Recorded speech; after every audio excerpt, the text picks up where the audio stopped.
Role rolling action. दगड आहात का तुम्ही?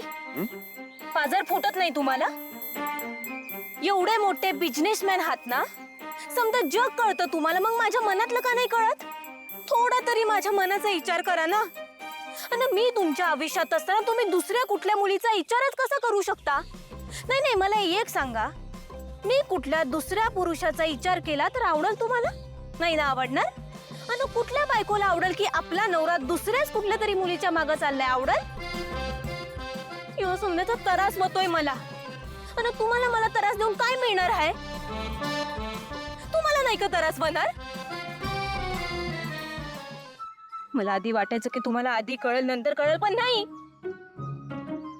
मी जीव ओवाळून टाकते हो तुमच्यावर. पण तुम्ही मात्र दगड ते दगडच आहात. हे बघा, तुम्ही कधीतरी माझ्या डोळ्यात डोळे घालून बघा आणि विचारा स्वतःच्या मनाला. तुम्ही जे शोधताय ना ते तुम्हाला माझ्या डोळ्यात सापडेल.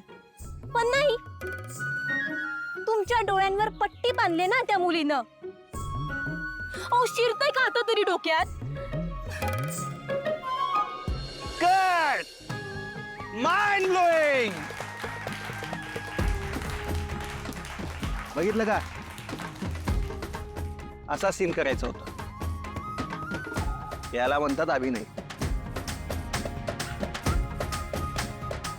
पारू, काय माइंड ब्लोइंग ऍक्टिंग केलीस यार तू. म्हणजे मी एक सेकंडसाठी घाबरलो होतो. मला वाटलं खरंच बोलतेय, अगदी मनापासून बोलतेय, मनातलं बोलतेयस. मी जे काही बी करते ना ते समद मनापासूनच करते. एक्झॅक्टली. आणि तसं म्हणजे आता तू जे काही बोलत होती ते खरंच बोलत होतीस? आदित्य सर. मी ओके.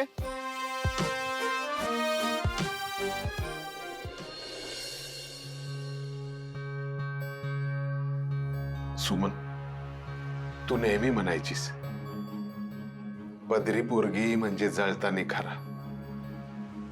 तिला खूप सांभाळायला लागेल. पर पारू जर का अशी वागत राहिली तर कसं सांभाळायचं तिला? तिच्यातला बालिशपणा कमीच होत नाही. कुणाशी कसं वागावं, कुठं वागावं हे हिला का कळत नाही? पण आजची चूक पारूचीच होती बरं का. जंगलात जायला कोणी सांगितलं तिला? आता तिथं जंगलात आदित्य बाबा आणि तिला काय झालं तर मग मी काय करायचं? बा, तू कशाला काळजी करतोय? आपला हिरो आहे की तिथं, तू तिला काय भिवून देणार नाही बघ. आपल्या पारूच्या मूर्खपणामुळं आदित्य बाबांचा जीव धोक्यात आलाय. त्यांनी काय करायचं?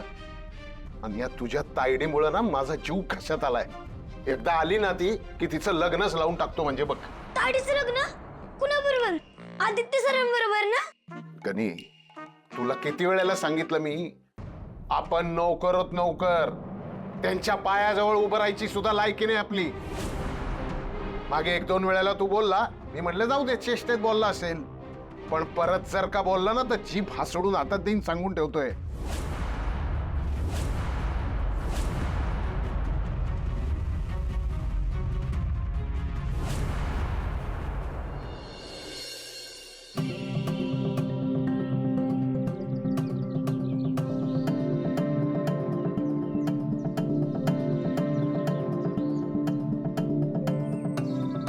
मॅडम, इथं कंदमुळं आहेत. कदाचित काल रात्री भूक लागली यांनीच कंदमुळं खाल्ली असते. हे हरवलेत की मुद्दाम जंगलात पिकनिकसाठी आलेत? एक मिनिट, माझा पत्ता परस्पर कट करून आदित्यला इथे जंगलात घेऊन येण्याचा तर हिचा प्लॅन नसणार ना?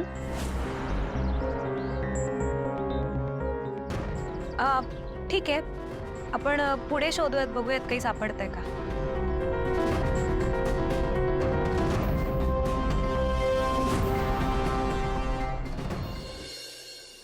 राहू द्या. एक मिनिट. बस बस बस बस. मॅडम, आता हा सीन खूप सोपा आहे. मग अशी काय कमाल रागवलात तुम्ही आदित्य सरांच्यावर? तेवढ्याच अंतकरणाने आता तुम्हाला प्रेम व्यक्त करायचंय. काय? हा, हवं तर तुम्ही तुमच्या शब्दात व्यक्त करा. स्क्रिप्ट मधल्या डायलॉग मध्ये अडकायची काही गरज नाहीये. पण एकदम नॅचरल झालं पाहिजे. बराबर आहे तुमचं सर, पण मी कसं काय व्यक्त करायचं त्यांच्यावरचं प्रेम? एक काम करा, असं समजा की इथं कोणीच नाहीये, म्हणजे आम्ही पण नाहीये, फक्त तुम्ही दोघंच आहात आणि तुम्हाला प्रेम व्यक्त करायचंय. असं आहे की आता हीच वेळ आहे आणि यानंतर तुमच्या आयुष्यात परत कधी तुम्हाला ती संधी मिळणारच नाहीये प्रेम व्यक्त करण्याची. असं समजा आणि मन मोकळं करा. हा? अजूनही वेळ गेलेली नाहीये. तिकडे तुला आदित्य बाबांशी एकांतात बोलता येईल. तू तुझ्या मंगळसूत्राचं सत्य त्यांना सांगून टाक. डिरेक्टर सर, बोला पुढचा सीन काय आहे? सर, आत्ताचा सीन हा असा आहे,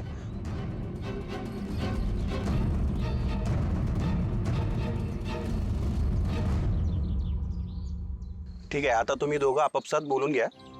मी आहेच, काय मदत लागली तर मला बोलवा. ओके? ठीक आहे, चल. ठीक आहे. मग जशी भांड्याला अंगावर धावून आली होतीस तसं करू नको. हं? हा, रेडी रेडी. Roll action. ते म्हणले मनातनं व्यक्त हो म्हणून, पण माझं व्यक्त होणं आदित्य सरांना नाही आवडलं तर, त्यांनी काहीतरी गैरसमज करून घेतला तर आमच्यात जी आज मैत्री आहे ती बी उरणार नाही. मला आदित्य सरांना गमवायचं नाही. अरे यार, हिला रागू नकोस म्हटलं तर चक्क गप्पच झाली. काय झालं हिला? ही काय बोलत का नाहीये? कट. अरे काय झालं? अरे तू जाणार. हो पारुल मॅडम, काय झालं तुम्हाला? मगाशी काय कमाल सीन दिलात तुम्ही आणि आता काय झालं? माफ करा, पण मला नाही वाटत मला हे जमल. हा? पारुल मॅडम, असं करू नका. मला खरंच नाही जमणार हो. का पारू असं काय करतेस? हे बघ खूप सोपं आहे. आदित्य सर, हा? हा सीन आपण तुमच्यावर फिरूया. हा ठीक आहे. हे बघ हा काय म्हणजे हे बघा, आपला जो हिरो आहे तो हिरोईनवरती प्रेम करतो आणि तो आता प्रेम व्यक्त करणार आहे. म्हणजे तुम्ही आता यांच्यासमोर प्रेम व्यक्त करणार आहात. पण पारू माझी मैत्रीण आहे. हो, मी कुठे म्हणतो बायको आहे. हा? हे बघा आदित्य सर, सगळे शूट खोळंबले, माझं खूप मोठं नुकसान होईल आणि तुम्हाला पण या जंगलाच्या बाहेर पडायचं आहे ना. हो हो हो. प्लीज मदत करा ना. हा ओके ठीक आहे. टेक करूया. हा टेक करूया. हा हा चालेल. रेडी ना? हो हो रेडी. गुड. हा. रेडी. हा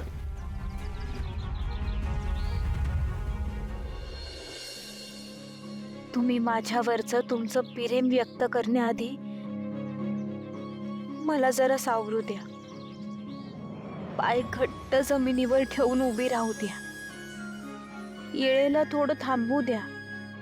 आजूबाजूचा समदा आवाज शांत होऊ द्या. या वाऱ्याला सांगा थोडा येळ वाहायचं थांब.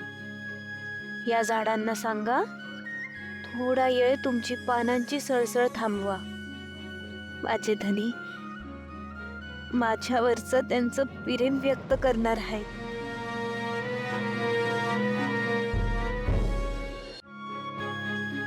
पारू रेडी आहेस ना?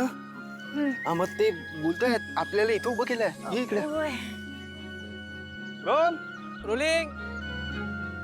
ऍक्शन.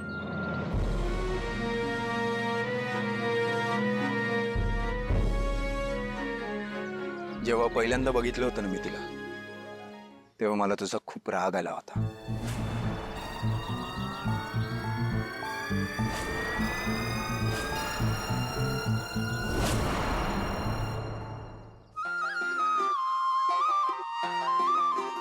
आणि मग हळूहळू तू माझ्या आयुष्यात येत गेलीस. एखादं फुलपाखरू येऊन फुलावर अलगद बसतात तशी. मग माझ्या घरात रोळलीस. माझ्या घरातल्या भिंतींना देखील तुझ्या आवाजाची सवय लागली. तुझं हसणं, तुझं बागडणं, हे सगळ्यांनी घराला घरपण आणलं. तुझ्या प्रत्येक कृतीत आपलेपणा होता, माया होती. तू माझी काळजी घ्यायचीस, मला जपायचीस, मला काय हवं नको ते बघायचीस. सावली सारखी माझ्या सोबत होतीस, अशी सावली जी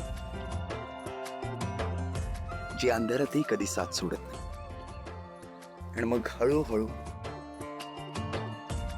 मला तुझी सवय लागली.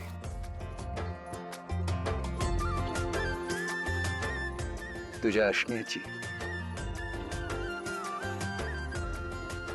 तुझ्या हसण्याची, तुझ्या जपण्याची, तुझ्या आधाराची. मी नकळत तुझ्यात सामावत गेलो. मी कधी तुझा झालो मला कळलंच नाही. तुला ते जास्वंदीचं फूल आठवत आहे? मला ते खूप आवडलं होतं, कारण तू फक्त एक फूल दिलं नव्हतंस, त्या फुलासोबत एक प्रेमाची स्माइली दिली होतीस. ही अशी स्माइल मध्ये ना एक लहान मूल दडलंय. पण तू जितकी लहान आहेस तितकीच मोठी सुद्धा आहेस. समजूतदार आहेस, हुशार आहेस, प्रत्येक संकटाला सामोरे जाणारी आहेस. तुझ्यात अशी एकही गोष्ट नाहीये जी मला आवडत नाही.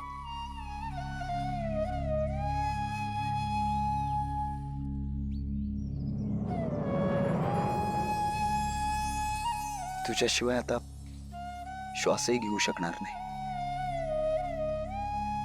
तुझ्याशिवाय जगायची मला कल्पनाही करायची नाही. आयुष्यातला प्रत्येक दिवस, प्रत्येक क्षण मला तुझ्या सोबत घालवायचंय. नो वॉट, माझ्याकडे आधीपासून सगळं काही होतं, पण त्यात जीव नव्हता. घर होतं पण घरपण नव्हतं.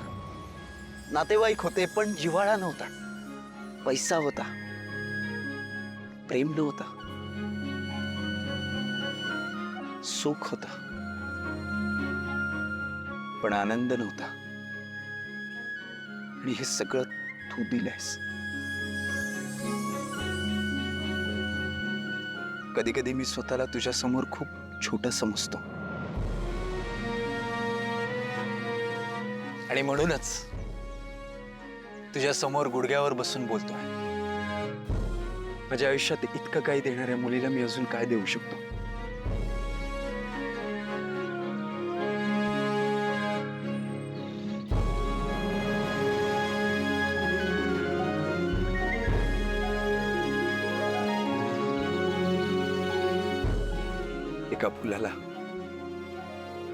एका फुलाची भेट.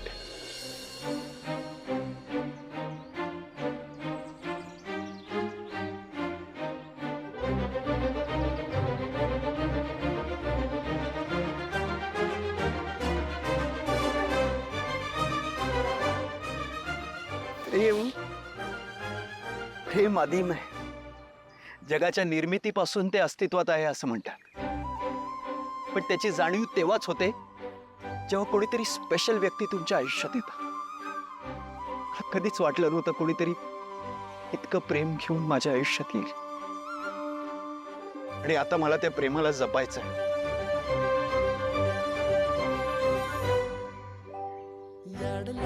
मी तुझ्यावर खरंच खूप मनापासून प्रेम करतो. I love you.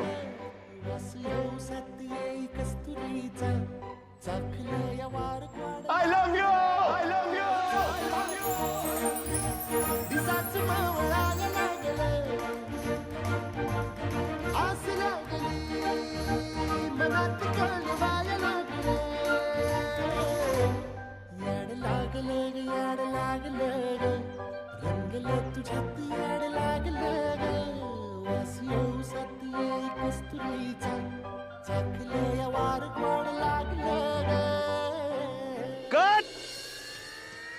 कोण आहे रे?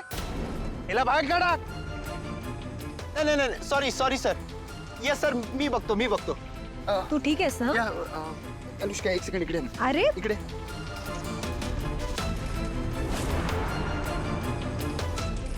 Sorry sorry sorry. आदित्य, हे सगळं काय चाललंय अरे? मी तुला रात्रभर शोधते आणि तू इकडे शूटिंग काय करतोयस? अनुष्का प्लीज प्लीज गैरसमज करून घेऊ नकोस. हे बघ आम्ही वाट चुकलो होतो. आम्हाला रस्ताच सापडत नव्हता बाहेर निघण्याचा. थँकफुली हे लोक भेटले.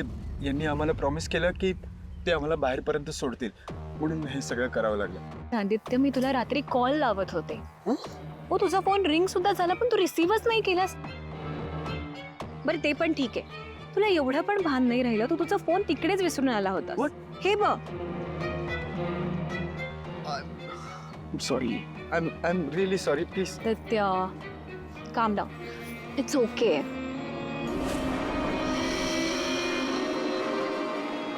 आदित्य, तुला काहीही एक्सप्लेन करायची गरज नाहीये, कारण मला माहिती आहे ना, तू फक्त माझा आहेस. आणि हो, प्रेम करताना तू स्टेटस बघशील ना. पारूसारख्या मुलीवर तू का प्रेम करशील? नाही. I mean Ahilya ma'am, Kirloskar कंपनीच्या स्टेटसबद्दल तुला कल्पना आहेच. अनुष्का, हे सगळं त्यामुळे तू तुझ्या घराच्या इब्रतीला काही कालबोट लागू नये म्हणून तू काहीच असं चुकीचं वागणार नाही, याची मला तरी खात्री आहे. सगळ्यात इम्पॉर्टंट गोष्ट म्हणजे आपल्या दोघांचं लग्न होणार आहे. आणि तुला माहिती आहे माझं तुझ्यावर किती प्रेम आहे, किती विश्वास आहे, मी तुला सांगितलंच आहे. त्यामुळे या अशा छोट्या छोट्या गोष्टींवरती मी अफेक्ट नाही होत. आणि सगळ्यात इम्पॉर्टंट गोष्ट म्हणजे आदित्य, तू सुखरूप आहेस. I know. हे बघ, हे ना हे सगळं पारू, पारू ठीक आहेस ना तू? Paru, thank you so much. तू माझ्या आदित्यची इतकी काळजी घेतलीस. यू नो व्हॉट, तू होतीस म्हणून मी खूप रिलॅक्स होते, कारण मला माहिती होतं तू माझ्या आदित्यला काही होऊ देणार नाहीस.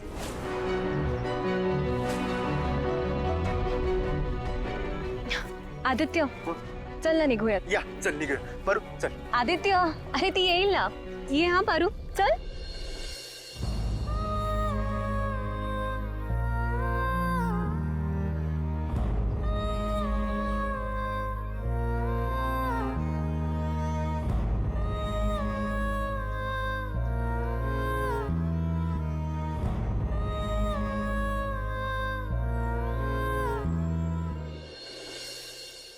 येस सगुने, पार्वती येईल ना ग? आली आली. पार्वती, अगं तू कशी आहेस? म्हणजे सगळं तू बरी आहेस ना? देवा, बरं झालं माझी प्रार्थना ऐकलीस. तुला काही झालं नाही ना? अगं मी तुझी किती वाट बघत होतो तिकडे, तू आलीच नाहीस. आता तू आलीस तर बरं आहे, आता काही टेन्शन नाही. तर मला पण आमदार झाल्यासारखं वाटतंय. तू नक्की बरी आहेस ना? नानू, मी एकदम ठीक आहे. आदित्य, अहिल्या मॅमना कळवायला हवं, घरी सगळेच काळजी करत असते. तुला नक्की काही झालं नाही. अगं तुला सांगितलं होतं ना, तू नको. ठीक आहे नानू. अहिल्या, काय श्रीकांत, आता आपण देवळात सुद्धा आलोय आणि अजून काहीच खबर नाही त्यांची. तू एक काम कर, तू अनुष्काला फोन करून बघ. ऐक, कर फोन तिला. तिचाच फोन आला. हे बघ. हा बोल अनुष्का. हॅलो मॅम, माझा आदित्य सापडला. ठीक आहे ना तो? ऑफकोर्स मॅम, मला माझ्या प्रेमावर विश्वास आहे, त्यामुळे त्याला कसं काय होईल. हा, ते सगळं ठीक आहे, पण चांगली खरडपट्टी काढ त्याची आता. कसली खरडपट्टी मॅम? तो परत आला हेच खूप आहे माझ्यासाठी. त्याला ना ओरडण्यापेक्षा त्याचे लाड करू वाटतात. त्याला घट्ट मिठी मारू वाटते. असं वाटतं की तू परत कधीच माझ्यापासून दूर जाऊ नये.